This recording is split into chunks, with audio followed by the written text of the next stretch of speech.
China has formally complained to South Africa about xenophobic attacks on its citizens. This is according to a Chinese Foreign Ministry spokesperson. A number of Chinese-owned shops have closed their doors here over looting fears. Well, I'm joined now from Beijing by our Asia correspondent John Bailey, just to hear what's being said in China. John, a very good morning to you from our side. What is the story being told in China about the recent events regarding the xenophobic violence in South Africa? Well, what I can tell you is that there's really quite a lot of concern here in China amongst the politicians, the officials, and ordinary people as well as to what's happening in South Africa. Because as you are aware, over the past, especially 10 years, a lot of mainland Chinese have traveled to South Africa, not only as tourists, but also to settle in South Africa. So many people do know Chinese who are living in South Africa.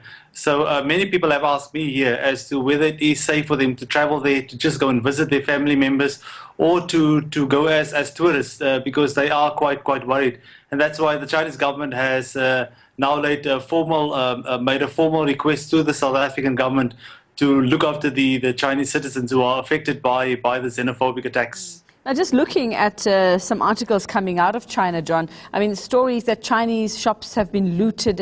I'm not aware, or we're not aware here of any any Chinese shops, or even at the China malls that we have here, that have been looted, or that there have been any attacks there. So just wondering about what's been filtering down to the ground there, and has there been any attempt to explain to people in China or people who have business interests here that this is not the case, that this hasn't happened in South Africa?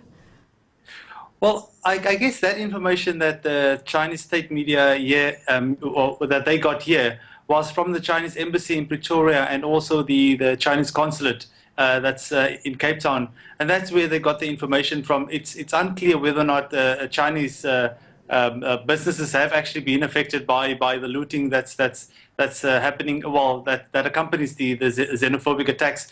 But certainly, what they are telling the people here is that they are looking after those residents, those Chinese residents in South Africa, because it's of vital importance for especially the Chinese Ministry of Foreign Affairs that they are seen to be looking after their residents who live overseas, because that's a cornerstone of their foreign policy, that they will always secure and look after the well-being of their people. So that's why you find so many people here are concerned about what's happening in South Africa. And are we likely, just from what you've been hearing and from the queries that have been coming through to you, to see a drop in sort of Chinese tourists here to South Africa? I mean, we know that there was a drop with Ebola, people sort of thinking that, you know, South Africa was also sort of struck by the disease. And then now with this, with these reports, however untrue they might be, about Chinese shops being looted, but although we do have the violence here, are we likely to see a drop? I think that's a great likelihood. From tour operators that I've spoken with, they've said that they've seen a drop in people, but they are concerned about violence. And over the years, there's always been concern from the Chinese side that they are being that they are being earmarked for attacks in South Africa. So I think this will probably add further fuel to their concerns, and we might see a drop in more Chinese going to South Africa. All right, and in terms, John, very quickly, of that formal complaint that's been sent to South Africa, do we see this affecting business relations? I mean, we know the relationship, the working business relationship between South Africa and China. Are we likely to see a dent being put in that by this? I don't think that that will happen. The focus is really that the Chinese government here wants their people to know that they are doing whatever they can to protect those who are not living in the country at this stage. But I don't think it's going to have such a big impact on business between the two countries. All right. Thanks very much for your time. eNCA's Asia correspondent, John Bailey.